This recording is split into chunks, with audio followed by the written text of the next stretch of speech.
A plan to expand development near the Rockford Airport moves forward after a key committee vote Monday night, but it's also sparking debate over how the future tax dollars should be used. Madeline Korzanuski has this report.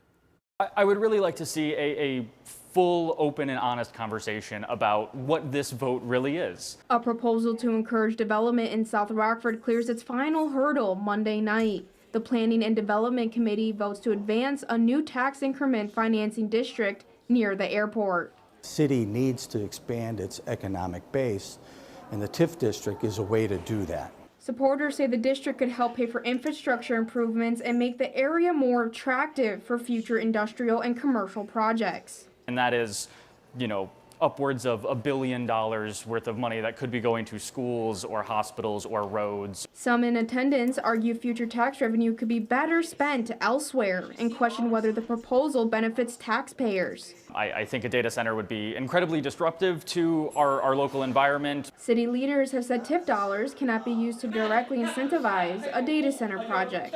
A data center, because you see dollar signs, but we will pay in ways much more than money. If we approve the TIF, it further demonstrates that Rockford is serious about growing its economy and welcoming business and industry, especially manufacturing and other forms of heavy business. Monday's committee approval sends a proposal to a special city council meeting on the 29th. Members will decide whether the South Rockford TIF district moves forward. In Rockford, I'm Madeline Korzanuski.